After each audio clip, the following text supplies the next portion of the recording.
Ils sont tous arrêtés et en détention, donc entre les mains de la justice. Nous avons inculpé commandant Seka Yapo Anselme pour enlèvement et assassinat.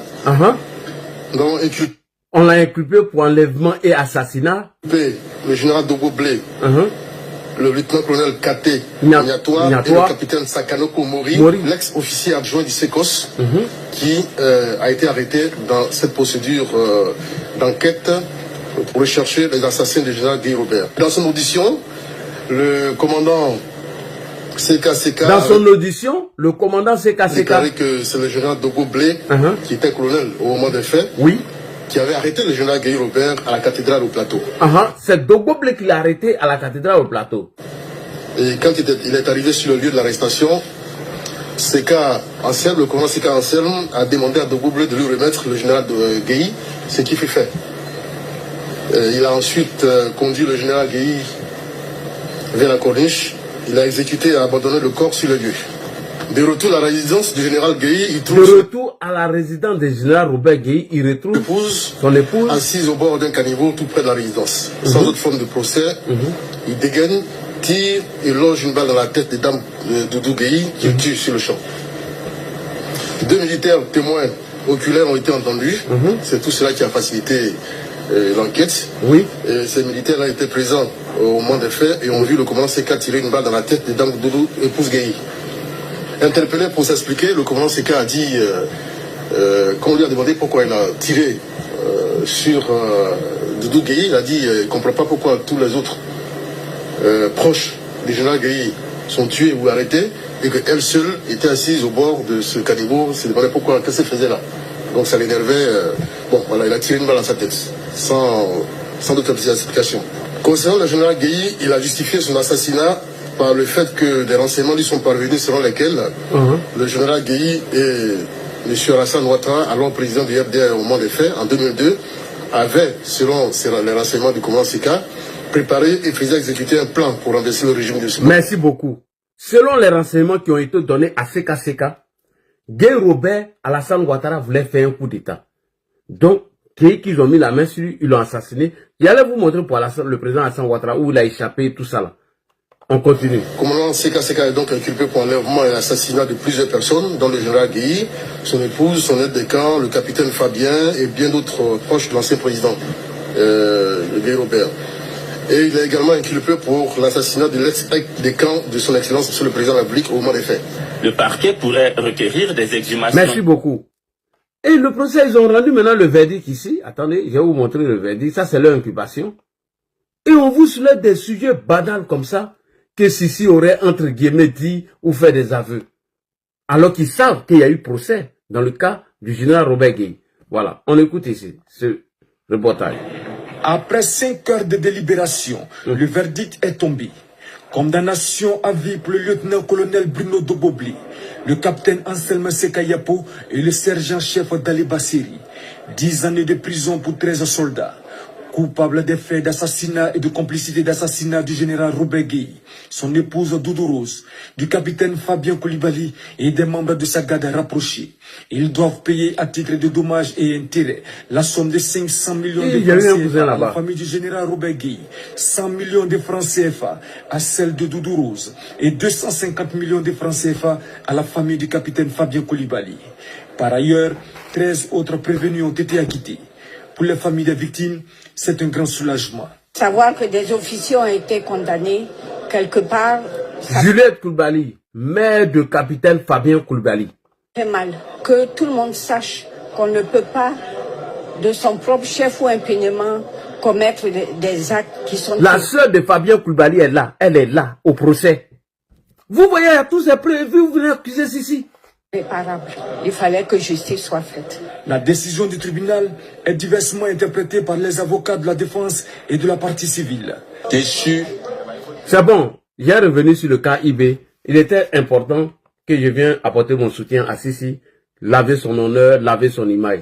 Bon, vous là, vous êtes parti ici par là, vous êtes parti dans tous les sens. Les preuves sont là, c'est palpable. Mieux, il y a cette de ma il y a tellement de preuves, mais la loi que le président Alassane Ouattara a pris pour gracier Dogo Blé, c'était pourquoi? C'était pour l'assassinat de Guy Robert et d'autres assassinats encore.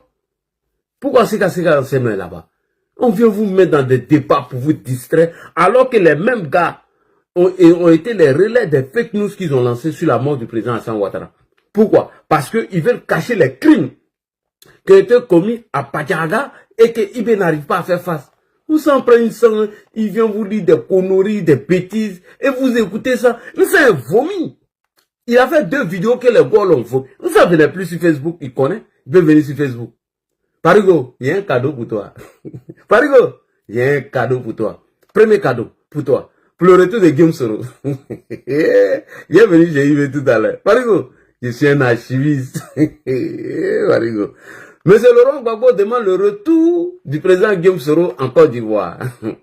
Alors, est-ce que Gbagbo est sérieux? Il est revenu chez IBN. Est-ce que Gbagbo est sérieux? Parigo, ça là. Parigo, il y a envoyé à Guillaume, il va t'envoyer après. T'as beau changer. Les gars sont des hypocrites. Ils ont fait sortir qui? Bijoux d'Afrique. Qui est en connexion avec qui? Avec la LDI. Parigo. Ça, faut pas dire à quelqu'un. Faut pas dire à quelqu'un. Là, c'est un faux archiviste. Hein. Regarde. Elle a dit. Laurent Gbagbo souhaite le retour du président Guillaume Kibavori Soro en Côte d'Ivoire. Non, il a fait madrasa. Laurent Gbagbo souhaite le retour du président.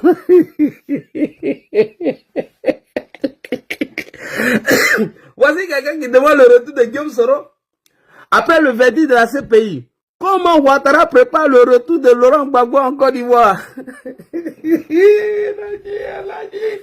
Parigo, il n'est pas encore fini. Attends, Parigo, il n'est pas encore fini. Parigo, il n'est pas encore fini. Président, il n'est pas encore fini. J'ai une autre preuve encore. Emmanuel Monet. Il n'est pas encore fini, Parigo. Il est allé chez IB, il est tapé fort. Si. Il y a 2 millions à toi, hein. Oh, dignité, là, faut fermer ton micro, là. Oh. Ferme ton micro. Si. Si, toi, il y a 2 millions à toi, viens te défendre dans le procès de Guy Robin. Kaba Mignon, frère, je t'appelle tout de suite, excuse-moi. Parigo, il y a un autre pour toi. Attends. La série sur le gâteau. Parigo. La série sur le gâteau. Tu vas pas croire. Non. Écoute. Voilà ceux qui demandent le retour de Guillaume Soro. Hein. Est-ce qu'ils sont allés faire chez Alassane Ouattara? Regarde, écoute bien. Elle a dit. Là, c'est qui? Emmanuel Monet. Écoute. Les autorités chargées de sécurité que nous discutons. Les autorités chargées de sécurité que nous discutons. Et lorsque nous serons tombés d'accord, je le reprends, le président Laurent Gbagbo va fixer la date de son retour suffisamment longtemps en avance pour que nous puissions mettre la dernière main aux préparatifs et la presse en sera informée dans tous les cas. Voilà. Donc, je tiens les autorités... Merci beaucoup. Allons encore à Soadou. Donc, ils ont préparé ça en accord avec le gouvernement de Côte d'Ivoire. On y va. Assoadou, toi viens ajouter encore. Il y a d'autres vidéos, hein. Il y a te garder ça, va te donner après. Mais nous sommes en fête. Il faut accueillir le président Laurent Gbagbo en fête. Et vous savez que le FPI n'a pas de moyens. Nous sommes dans cette salle climatisée. Parce que malheureusement, nous avions perdu notre grand responsable, le président Taban Sangari, et sa famille nous permet de nous réunir ici. Sinon, peut-être on allait vous réunir quelque part. On n'a même pas l'argent pour louer une salle. Donc aujourd'hui, où le président Gbagbo arrive, il faut que nous conditions. Je n'ai pas encore terminé mes sujets, je te reprends après, s'il te plaît. Dans toute la Côte d'Ivoire. Je suis en train d'inciter sur TikTok, il faut la descendre. Cette dignité-là, non? Mais je n'entends pas, c'est pourquoi. Attendez, je n'entends même pas même. Et vous savez que le FPI n'a pas de moyens. Qu'est-ce que le FPI a bloqué d'abord? Cette dignité-là. Parce que malheureusement... Cette dignité-là qui était en train de m'insulter, je n'entendais pas, les gars, je n'entendais pas. Je n'entendais même pas même, parce que j'ai mis tellement de volume, je n'entendais pas. Excusez-moi. Parigo, il y a d'autres vidéos pour toi, hein. Donc, je vais t'envoyer tout le soir. Ok, bref. Ah, là, dit, quelle est la Juju qui parle là? Non, je n'entendais même pas même. On dirait qu'elle est en train de m'insulter. Ah, bon, j'y allais rapidement pour terminer. Les pro-Gbagbo sont des hypocrites et ce sont des méchants. On dit, il y a une fille qui m'insultait, je ne l'ai même pas écouté. Tout ce qui reste au pro-Gbagbo aujourd'hui, c'est les injures. À part les injures des bijoux d'Afrique, à part les injures de Clarisse Nokpo, à part les injures de Hervé Djedje, tous ces pro-Gbagbo, gueulards, pleurnichards, voyous et délinquants n'ont jamais aimé Guillaume Soro. Ils l'ont jamais aimé, c'est des hypocrites dont ils vont vous envoyer des sujets pour vous divertir, pour vous distraire, pour vous raconter des bêtises et des sottises. À la réalité, il n'y a rien dans les bagages. Par où est envoyé le journal là, où Gbagbo préparait le retour, et Alassane Ouattara préparait le retour de Laurent Gbagbo. Donc, bref, pour terminer sur ça, je fais de l'agi. Hein. C'est qui m'insulte là? Je vois pas. Je vois pas. Oh. Reprends la vidéo. Non, je vois pas cette dame là.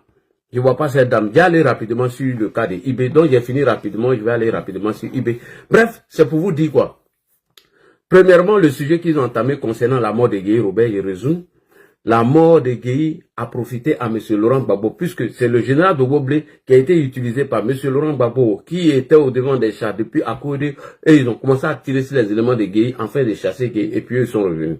Et lorsque ils ont eux-mêmes invité Gueye à une rencontre à Abidjan, lorsque ce problème a débouché, c'est eux qui sont allés l'assassiner. Et selon le commissaire du gouvernement, M. Ange Kessi, lorsque il y a eu l'introduction des choses, comment on appelle, Sega a été vu, il a fait des aveux, il les a dit qui était le commanditaire de la mort de général Robert Gueye et qui est parti en prison pour ça, c'est le général de Goblé. Donc on arrête de venir tromper les gens. Sissi a fait des aveux, Sissi était commandant de la garde républicaine, Sissi était colonel en ce temps, il était dans l'armée.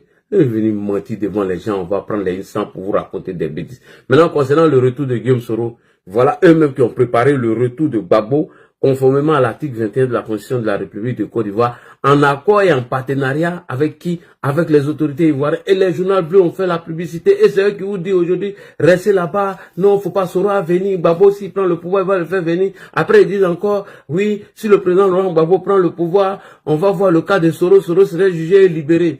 Bande de plaisantins, bande de pleurnichards. Et moi, je vous dis, je répète, j'écris encore, avant d'aller chez Ibrahim, aucun coup d'État ne va faire partie à Alassane Ouattara. Premier point. Deuxième point, je vous le dis et je persiste. Ça fait plusieurs jours, je vais vous dire.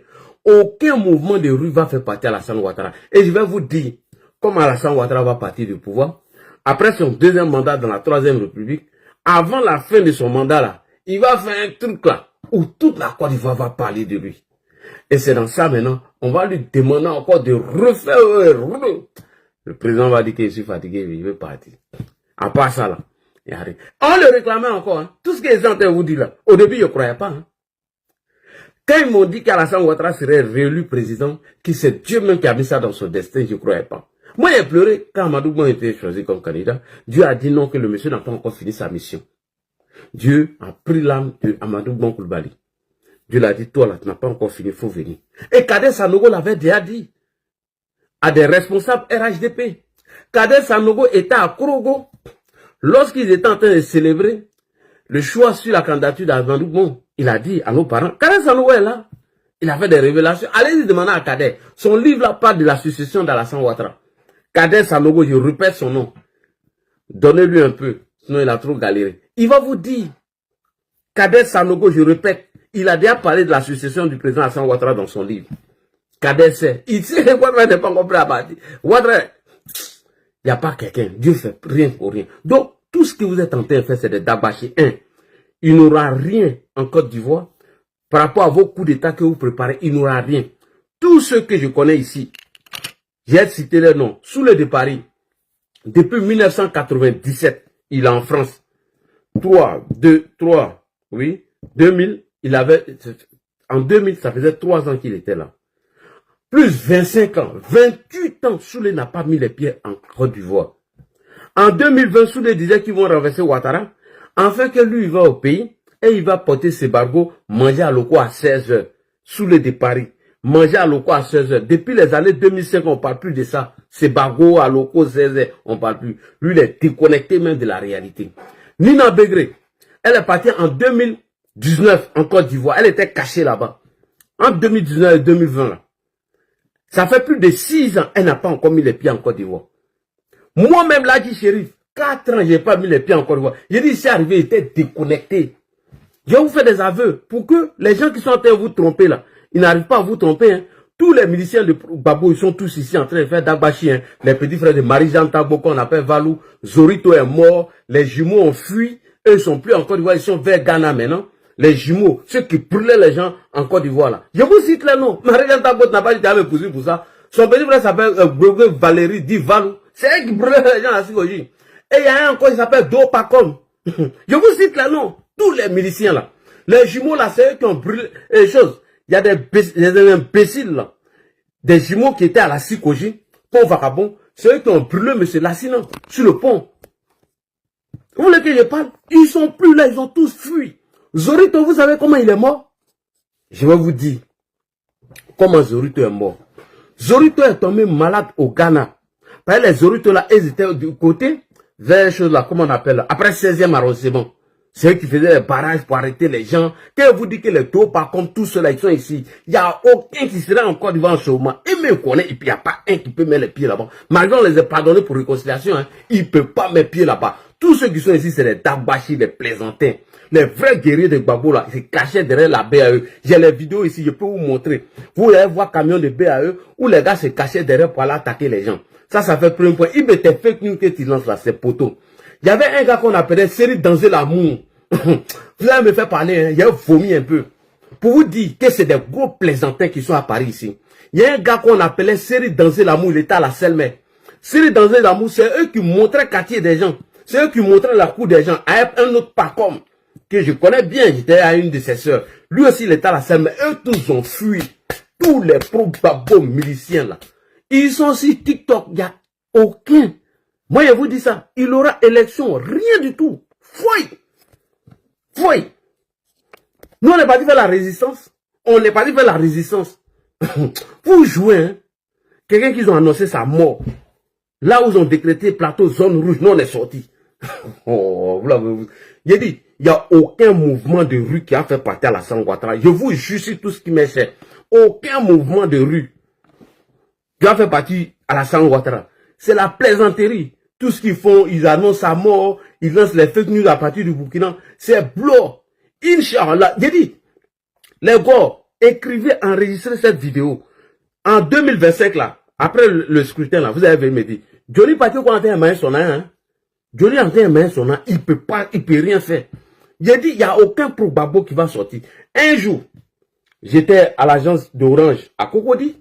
Lorsque le président a annoncé qu'il était en bonne santé et qu'il veut continuer de servir sa nation, j'ai pris ma caméra. Dès qu'il a commencé à parler de politique, tout le monde s'est écarté de moi. Non, il était bizarre, quoi. Après, j'ai éteint. Je suis allé au plateau, les débats qu'on faisait, les gens s'écartent de moi. C'est un gars qui m'a dit, mais tu on parle plus de politique ici, hein. Il dit, mais quoi? Il dit, non, on n'a pas le temps, hein. Nous, quand c'est le bas bien, on va chez nous, là. Je dis, mais on laisse pas des 4 ans, là. Les gens n'ont même pas vos temps même. J'ai dit, poto, vous allez taper. Si c'est faux, non, dites à Gbagbo n'a qu'à lancer moto. Je vous jure, poto, ils vont taper, vous n'allez pas croire. Dites bah, poto, ils vont taper la fenêtre. Personne ne va sortir, hein. Vous voyez quoi? Le président a pris ses dispositions. 2020, là, vous l'avez surpris. Mais en 2025, vous ne pouvez pas. Chers militants RHDP, dormez tranquille. Est-ce que vous me voyez encore lancer moto depuis que j'ai été à Abidjan? Depuis que j'ai quitté Abidjan, vous me voyez encore, d'ici il sort, on sort. Est-ce que vous me voyez dire ça encore? Ils les ont vomi. Oh, j'ai dit, vous n'allez pas croire. Un jour encore, Joe, j'étais dans le taxi, santé fait commentaire de la tête. Taxi m'a dit, mais toi, t'as le temps, hein? T'es venu à Abidjan, faut te reposer. Nous, j'ai notre là, nous s'en fout de tout ça là. J'ai dit, vous n'allez pas croire. En fait, les gars voulaient s'appuyer si certains de nos frères de l'AES, qu'ils ont manipulé, qui étaient dans les bidonvilles. Et ils ont réussi à faire entrer quelques éléments de IB qui devaient mener leur action. Ils ont été tous neutralisés. Tous neutralisés. Eux tous. Les vrais miliciens de Laurent Gbagbo ont gagné en temps. Marie-Jeanne Tagbo, où en sommes-nous à ta plainte là? On est où? Tu veux que quelqu'un reprenne le dossier de ton petit frère? Où en sommes-nous? Allez mentir devant les gens là. Viens parler encore. Ils étaient parmi les miliciens. Ils sont allés utiliser Un voyou, un voleur, qu'on appelle Zobrino. Zobrino, il a cassé tes papous. Zobrino, j'ai tous tes papous. Je sais comment tu es arrivé en France. C'est toi qui partais donner les informations à Marie-Jeanne Tagono. Zobrino était un voyou, un délinquant. Son beau, était un policier. Zobrino pensait que on était au temps des Gbagbo. Donc, il portait tri et il avait une fausse carte de la police. Il prenait ça pour aller escroquer les gens. Donc, ils l'ont signalé et c'est dans cette traque-là que Zobrino a fui pour venir en France. Et lorsqu'il est venu en France, c'est lui qui m'informe. Billy, on était dans la même cour. Hein. Ils ont signalé mon live.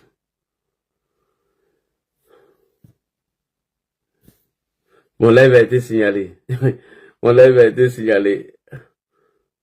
Mon live a été signalé. Hey, il veut bannir mon compte. Mais c'est blanc, je suis là. C'est blanc, je suis là. Ouais. Ils ont signalé mon compte. J'ai enlevé leurs commentaires. J'ai enlevé leurs commentaires. Vous allez me signaler, c'est là. C'est ça là, vous avez gâté. Mon TikTok, ils ont signalé le compte. Ok, il n'y a pas de problème. On va partir ici. Il a cassé un peu de papeau. On vient ici. J'ai pris toutes mes précautions. Ne vous inquiétez pas. Voilà. Maintenant, il a banni les commentaires. Il a vous fait mal. Il a vous fait mal même. Alors les gars, venez ici. On est sur le deuxième compte TikTok. Il a bloqué tous les commentaires. Voilà. C'est les vrais papous qui sont en train de casser maintenant. Attendez. Je vais aller dans réglage. J'ai enlevé les commentaires. Attendez. J'ai enlevé les commentaires. TikTok. Voilà. Paramètres des commentaires. J'ai banni les commentaires. Voilà. J'ai banni les commentaires. Je vais voir comment vous avez signalé mon live. Alors, on continue. Tapotez les gars. Ils ont signalé l'autre. Je suis ici. Il n'y a pas où laisser en ensemble jusqu'à la gare. Il n'y a pas où laisser. Il ne peut pas vous laisser. Il ne peut pas vous laisser. Il ne peut pas. Ils ont signalé mon site. Alors, on continue à aller chez eBay. Il a cassé un peu de papeau aujourd'hui. Il faut qu'il casse un peu de papeau. Il a cassé un peu de dents. Il ne peut pas les laisser. Il ne peut pas. Ils ont signalé mon TikTok. Il ne peut pas monter aussi. Oh non. On dit, tu peux rejoindre live le 9 avril. C'est une semaine. 9 avril. C'est pas grave. J'ai revenu. Voilà. J'ai bloqué les commentaires. Tapotez les gars. Tapotez. Alors, je continue. Avant d'aller chez eBay. eBay. Ils vont jamais. eBay, je te dis ça aujourd'hui. Ils ne peuvent pas lever Alassane Ouattara. Ils sont en train de te tromper. Donc, il faut te concentrer sur ton combat face au VDP qui sont en train de mourir au front. Ils ne peuvent pas l'enlever. Je te dis ça. Ils ne peuvent pas enlever Alassane Ouattara. Oh. Ils ne peuvent pas enlever Alassane Ouattara. Pourquoi ils sont venus signaler mon TikTok? Pourquoi ils ont coupé mon TikTok? Donc, je reviens maintenant sur le sujet. J'ai dit, en 2025, enregistrer cette vidéo. Aucun moro de Gbagbo va sortir dans les rues. Tout ce que vous attendez, LDI, tout ce que vous entendez parler, LDI, Vinicha, il n'y a pas un qui va sortir. Je vous assure. Ils sont tous en France ici. Ils sont tous en France. Est-ce que quand Chérif Ousmane et les Ouattao, vous les avez vus sur TikTok, vous les avez vus sur Facebook? La stratégie, c'est quoi? Je vous explique. Ils ont créé la LDI et puis tous ces pro-Gbagbo afin de vous effrayer pour que le taux de participation au premier tour des élections, elle soit faible. J'ai cassé les dalles. Je répète. Ils ont créé ce groupe-là, vous fait croire qu'en 2025, il n'y aura pas d'élection. On marchait sur Ouattara. En fait, c'est d'affaire le taux de participation. Sinon, là, les élections auront lieu à la date prévue. Dites-moi, c'est quelle promesse Alassane Ouattara a fait puis n'a pas tenu? Quand Alassane Ouattara dit quelque chose, il fait. Il nous a dit, les élections auront bel et bien le Inch'Allah, à la date prévue, elles seraient démocratiques et transparentes. Dites-moi vos manteaux à faire quelle promesse. Et puis, je vais vous montrer encore une vidéo aussi pour conclure. Oh, Ado, c'est mon chef. Ah, Ado. Donc, vous vous fatiguez. Vous comptez sur les petits miliciens là. Alors, Ado va venir vous parler. On continue. Tapoter et partager. Donc, la LDI a été créée dans quelle stratégie? C'est des plaisantins qui sont à Paris ici. Ils ne pourront pas aller à Abidjan. Il n'y a aucun parmi eux qui sera à Abidjan. Donc, ils font ça pour vous effrayer. Bon, vous là, je ne vous prends pas parce que c'est pas qui a signalé mon TikTok et puis ça a été coupé. Je ne prends personne. Voilà, vous étiez là puis ils ont signalé mon truc. Donc, les gens des LDI là, qui viennent vous menacer, raconter des bêtises, on va raser les djoulas, il n'y aura plus de djoulas. Et dit, c'est des vrais gueulards, des vrais pleurnichards, des vrais peureux. Les vrais musiciens de Laurent Gbagbo, les Zorito là. Comment il est mort, je vais venir vous expliquer. Zorito est tombé malade au Ghana. Ils ont tenté de soigner Zorito. Ses parents ont dit, ah, Joe, c'est chaud. Nous allons utiliser la réconciliation du président Alassane Ouattara afin de faire rentrer Zorito pour le soigner. Zorito est un jeune de Yopougon. Marie-Jeanne Tagbo connaît Zorito. C'était l'un des plus grands brûlés. Il dit tellement les gars là ont tia les gens, hein, les Zorito là, tellement ils ont tia les gens, tellement ils ont brûlé les gens. Il dit les camions de la BAE étaient en face d'eux. Donc Zorito, quand il est tombé malade, il est venu à Abidjan. Ils l'ont caché à Makori. Zorito, ils l'ont enterré comme un chien. Zorito. Valou connaît Zorito.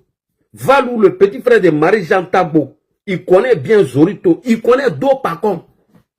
Ceux-là, c'était des vrais crânes brûlés. Tu sais que les groupes là, ils ont tué un tailleur qui était où? Au pont Vagabond là, en allant à chose là. En allant à Niango. Ils ont tabassé le gars parce qu'il s'appelait l'accident. C'était un jumeau aussi. Quand la crise a commencé, ces briques, ils ont mis sur tête le gars Kati. Et il y avait la police, la gendarmerie qui était derrière eux. Et les GPP, ils avaient leur camp d'entraînement. Derrière 16e arrondissement. Ils avaient un autre camp encore à Yopougon Sab. Où il y a le collège Wali. Quand ils ont été délogés et délocalisés là-bas, ils sont allés à Nyangon. Nyangon encore, ils étaient dans un petit village qu'on appelle Nyangon Adjamé. Ils ont été délocalisés là-bas et on les a envoyés à Nyangon Lokwa. Quand Bangban là était chaud là, plein ont pris pirogue puis ils ont fui. Donc les plaisantins qui sont à Paris ici là, je vous dis, c'est des gros chats, il n'y a pas un qui va sortir. Moi je vous dis, je connais les gars là. Aïe, on se connaît à Yopougon. Nous on nous appelait les Russes. On nous appelait les Russes. Quand on dit à marche d'Alassane Ouattara là, au moment où on sifflait, oh non, on est déjà parti. Oh, au moment où on dit Pauvre est sorti, nous on est déjà parti. On nous appelait les Russes. En 2004, quand il y a eu la manifestation où le plateau a été décrété zone rouge, c'est ce jour-là, moi, ils ont annoncé ma mort. J'ai dit, quand on a dit paix, oh, frère, nos petits boïs, on est sortis à l'Institut des aveugles. On a pris la voie pour descendre au sable. Les gars ont commencé à tirer sur nous. Mais c'est plort. Oh, on a foncé. En ce moment, Pauvre est venu nous rejoindre. Au moins, ils vont prendre, on a pris l'autoroute. Puis on est allé sortir à Djamé. Les vrais guerriers. Vous voyez, papa des plaisantins, les vrais guerriers. On est allé rejoindre le boing des choses, comme on appelle, dans Bobo. On s'est retrouvé au 220. Il y a un groupe qui était déjà parti au plateau. C'est là on est tombé dans l'embuscade avec les gendarmes là. Ça tirait sur nous. Les gars ont dit, tiens, Joe, reculer, c'est trop dangereux, c'est pas bon. Allez-y à la maison. Le groupe qui est parti là-bas, là, ont appelé les responsables pour les faire rentrer. Où ils ont annoncé 300 morts. C'est dans ça, nous, on est tombé dans l'embuscade au 220. Voilà comment on rentre au quartier Voyou. Vous voyez, au 220, au rond-point, là, Yashi Hassan. On rentre au quartier Voyou, on va sortir au marché au Bourou. C'est pas loin, c'est la gare routière. Et de là, maintenant, on sort à Brasse. À Brasse, maintenant, on dit, on nous attend vers Cité Formont. Est-ce que nous, on avait peur même? Pour d'où là, est-ce que nous, on avait peur? Dans l'embuscade au 220, ils ont tiré sur un gars, donc il me ressemblait.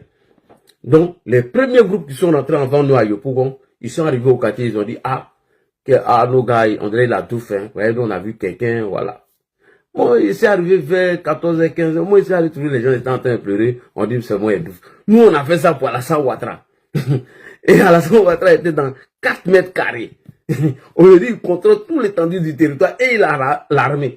Et c'est des plaisantins qui vont rester ici, pouvaient sortir des gens et ils vont chasser Alassane Ouattara. Ah, vous aussi. Même si on vous dit ça, allez-y dormir. Je vais vous trahir un secret. Chaque année, quand il y a élection là, nous, on réserve nos billets d'avion. Peut-être si le message là tombe dans l'oreille du Prado aujourd'hui là, il va dire oui, ce qui peut l'a dit est vrai.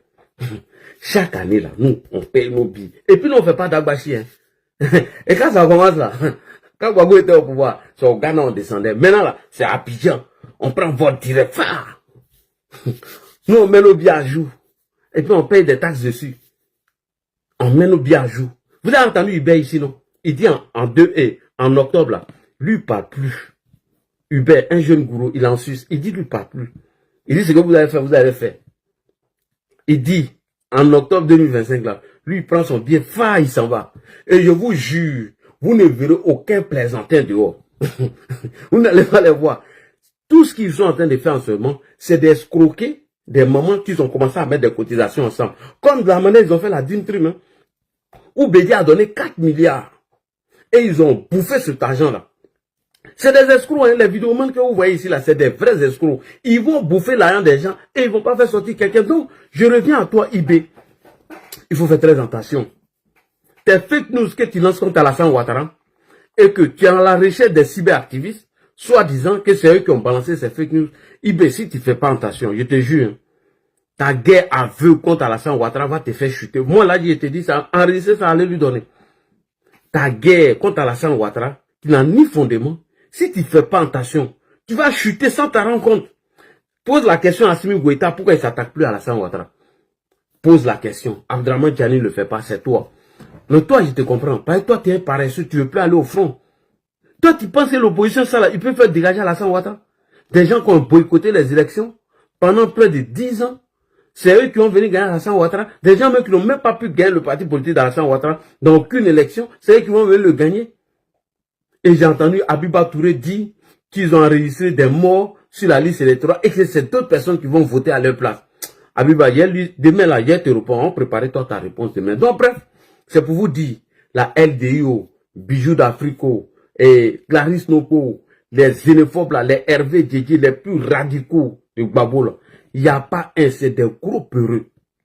J'ai dit, les pro-Gbagbo, il n'y a pas plus peureux que les pro-Gbagbo. C'est des vrais lâches, des vrais peureux. Leur force là, ils comptaient sur les miliciens là. Leur force, ils comptaient sur les enrôlés de Chablé-Goudé là, à l'état-major. À part ça là, j'ai dit c'est des vrais peureux, des vrais lâches, des poltrons. C'est des gens non affrontés ici en 2010.